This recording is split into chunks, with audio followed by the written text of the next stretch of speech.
Hi everyone, in this section we're going to talk about the forces that cause rotation and how they do work on rotating objects. So let's consider an object that looks something like this, that's just rotating in circular motion. So it will move through angle d theta in time dt. And if we write the work done by that tangential force acting on the object, we have dw equals f tan ds. Then we can plug in for ds. This is the increment of arc length that it moves through. ds equals r d theta, so I plug that in. And now look what we have here, f tan r. Remember, that is one of the ways that we went over as to how to calculate torque. So we can replace f tan r by the torque in the z direction since it's rotating in the xy plane. So now we can integrate that on both sides in order to get the work done by this tangential force. So we'll have work is the integral from theta 1 to theta 2, tau z, so the torque, d theta. And now in the case of a constant torque, we can pull that out and we end up with theta 2 minus theta 1 for our integral. So we'd have the work done equals the torque times delta theta. And a force that causes a constant torque would be a constant force acting at a fixed position from the axis of rotation. So everything I've said here is for one force, but we can extend that to account for all of the forces acting on the object. In that case, the net work is the integral of the net torque d theta. And the same still applies here, that if that net torque is constant, we can pull that out, so we'll have the net torque times delta theta to get the work done. The work still is in Newton meters or joules here. And notice we only considered the tangential force. If that force has more than one component, it's still relevant here because only the tangential component of the force does work. We've talked about this before. The radial component of the force is what would change the direction of the object, but not its speed. So only the tangential component of the force would do work because the object only has a tangential displacement here. All right, let's talk about the work kinetic energy theorem. Okay, so we've now seen the rotational equivalent for work. Let's extend this to the work kinetic energy theorem. So back to this relationship that d work equals tau d theta, and then we can plug in for tau by the definition from the previous section, which is the moment of inertia times alpha. So our net torque equals the moment of inertia of the system times its angular acceleration. We have that, and then still d theta is here. What I want to do with this is convert this integral into an integral over omega, the angular velocity, so that we can show that the work is equal to the change in rotational kinetic energy, ideally. Okay, so then we have I. Now let's plug in for alpha. So this is alpha here, d omega z by dt. We still have d theta.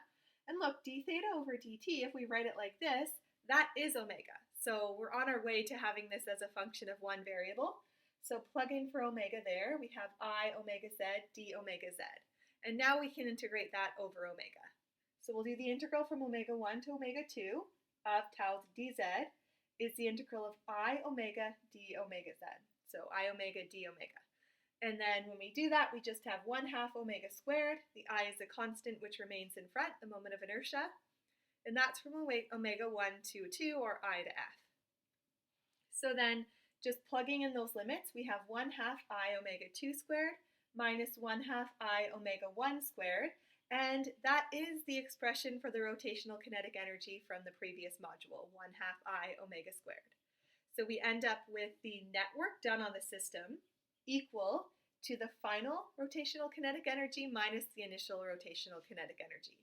And this is a general result. So what we found is that the net work done by all external forces on a rotating rigid body with a fixed axis of rotation will be equal to the object's change in rotational kinetic energy. So again, we're finding a relationship that's analogous to what we saw for linear motion that applies here with rotational motion. So we can also use rotational work to look at the power exerted by forces that cause rotation. So as always, power is dw by dt, so the time derivative of the work done. And then if we plug in the relationship that we have now, the work, rotational work, is tau d theta. So plugging that in here and moving over the dt, we can see that again we have omega there, d theta by dt. So this leaves us with a new relationship for rotational power, still measured in watts, which is tau omega. Again, assuming an object rotating in an xy plane, we have both of those in the z-axis. Then we have, I wanted to mention that this is analogous to the relationship we saw before for force. If you remember, the power by a constant force would be F dot V. So that's what we can find there. Very similar in this case. Okay, so let's try the first example. Playground merry-go-round has a radius of 2.4 meters and a moment of inertia of 2,100 kilograms meters squared about a vertical axle through its center. It turns with negligible friction. A child applies an 18 Newton force tangentially to the edge of the merry-go-round for 15 seconds. A, if the merry-go-round is initially at rest, what is its angular speed at the end of this 15-second interval? B, what work did the child do? And C, what was the child's average power output? Okay, so the merry-go-round looks something like this, really just a disc with a force exerted at the edge. And then we have the radius, 2.4 meters, and the moment of inertia, 2,100 kilogram meters squared. So in the first part, we can use torque to find the angular acceleration and then choose an angular kinematics equation in order to find the final angular velocity. All right, so we have our net torque equals I alpha. And then in this case, as often for disks or irregular objects, it helps to use the tangential component of the force method. So we'll do alpha is the torque, which is RF tangential over I. Then 2.4 meters times 18 newtons over 2,100 kilogram meter squared. And that gives an angular acceleration of 0.0206 radians per second squared. All right, then we can choose the angular kinematics formula that works here. In this case, it's the first one, and omega I is 0.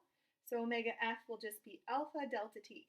So that 0.0206 radians per second squared times 15 seconds, which leaves us with a final angular velocity of 0.309 radians per second.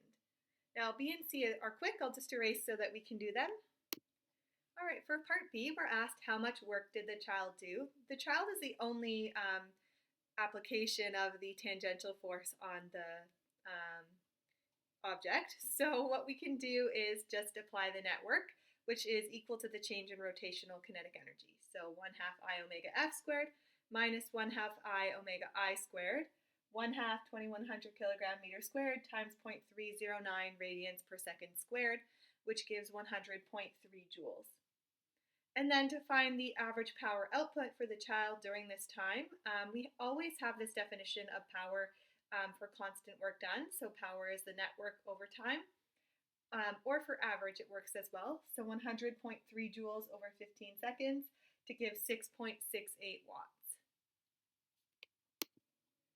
Okay, so now let's talk about conservation of energy. The principle of conservation of energy still applies to systems that have rotational motion. The only difference now is that we do have to account for rotational energy. So just to review, the principle of conservation of energy looks like this. We have the work done by any non-conservative or external forces equal to the change in kinetic energy and the change in potential energy of the system. And we had gravitational potential energy and a spring, and this delta K is kinetic. Now that can be translational or rotational kinetic energy. It also can be both. So a system can have components that are rotating and translating at the same time, or it can be one component that's translating whereas one is rotating. So let's look at some examples of this. Example 19, consider the uniform rod of length L and mass M from problem 16. What is the rod's angular speed and the linear speed of its tip when it has swung through 90 degrees? Okay, so we've seen this before and we solved using a different method. So let's look at how to solve this using energy. So the first thing we'll need to do is to find the moment of inertia for this rod that's rotated about one end. And we've seen before that it's 1/3 ml squared.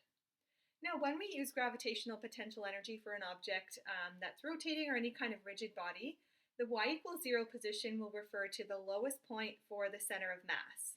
So I'm going to set y=0 here after the rod has rotated through 90 degrees, since that's the lowest point for the center of mass. Then we have no work done by any non-conservative or external forces, so our total change in mechanical energy for the system will be 0. And we have rotational energy and gravitational potential energy that are changing.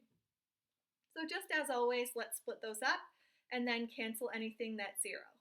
So we have K rotational final minus initial plus UGF final minus initial. And how we've chosen y is 0, in initial point it's final, or in the final point it's 0. And then we have the initial rotational kinetic energy is 0 since it's starting from rest at the top and then swinging through a 90-degree rotation.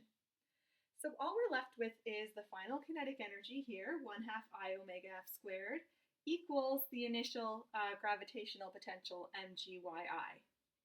And now let's plug in this moment of inertia for I. So we have 1/2 1/3 ml squared times omega squared equals mg L over 2.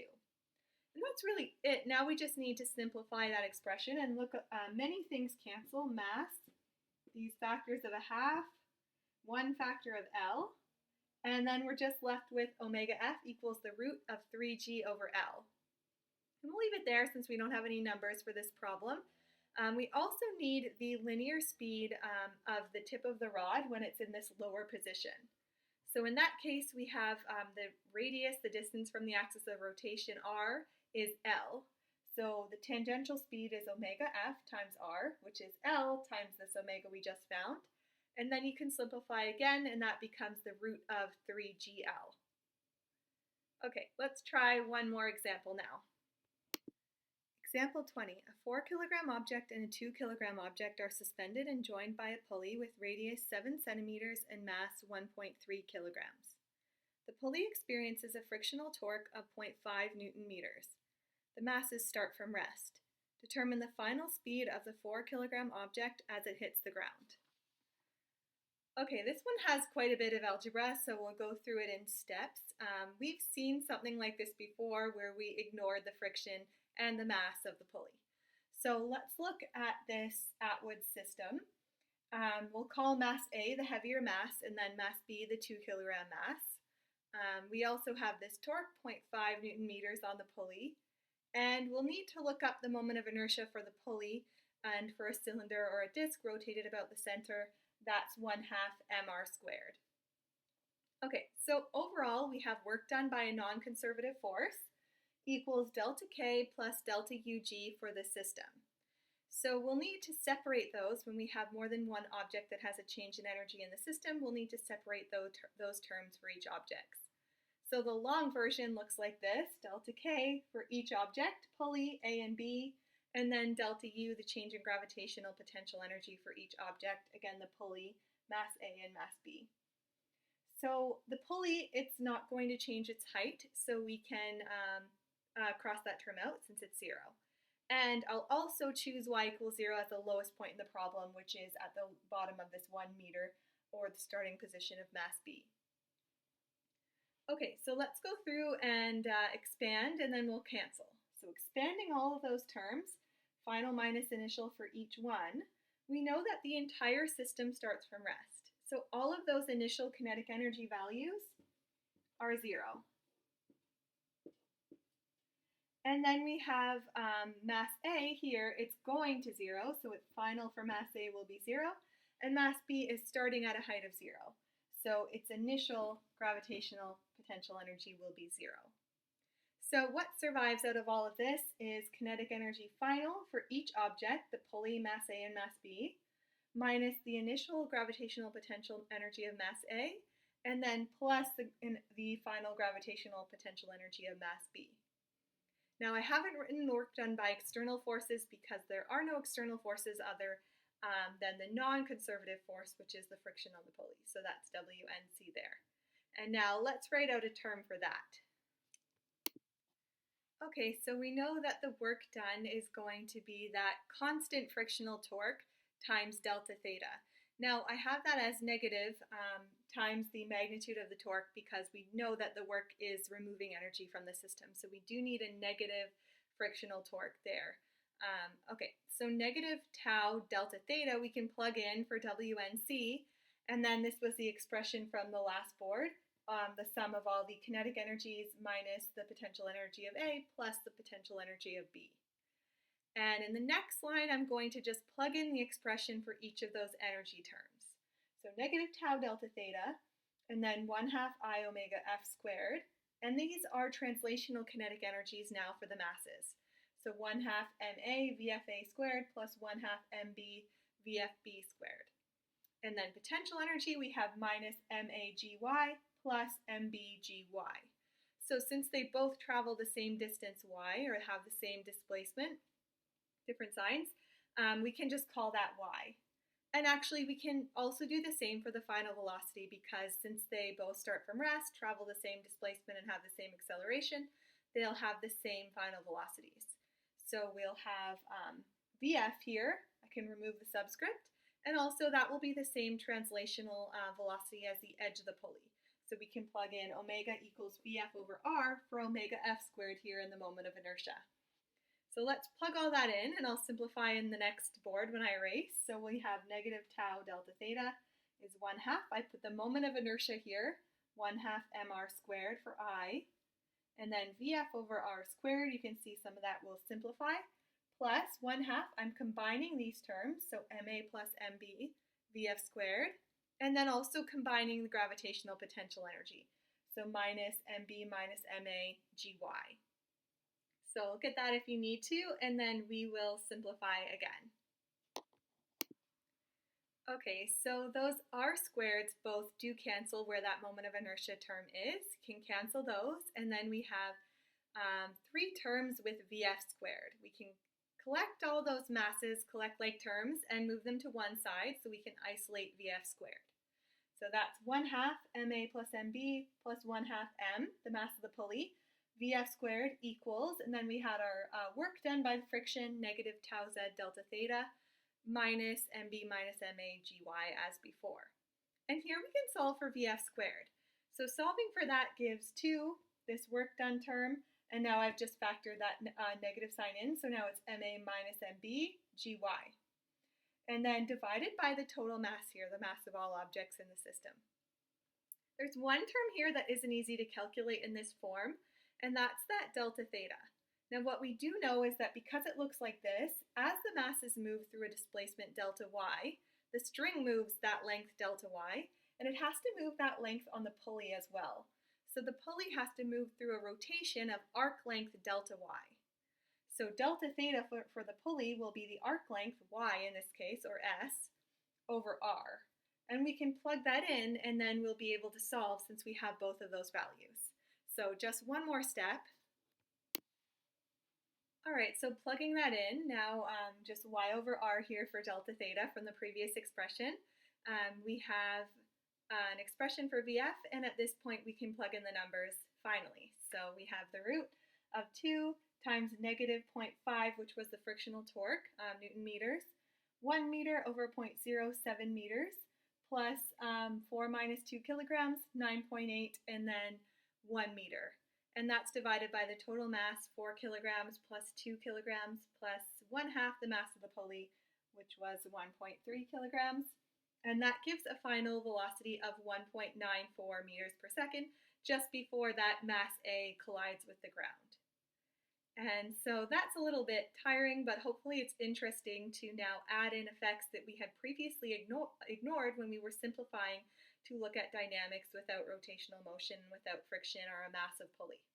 So that said, if you look at this expression, before you can take the things to 0 that we would have ignored to see that you get out the same expression that we did before, just in Newton's second law problems. So we would have taken the frictional torque to be 0 and the mass of the pulley to be 0. And notice we would then end up with 2 times the outwards acceleration times y, that vertical distance that you get from, and that's what you get from finding the acceleration and then plugging it into the kinematics equation. So I'll leave that for you to check if you want to, but let me know if you have questions on this. That's all for this section.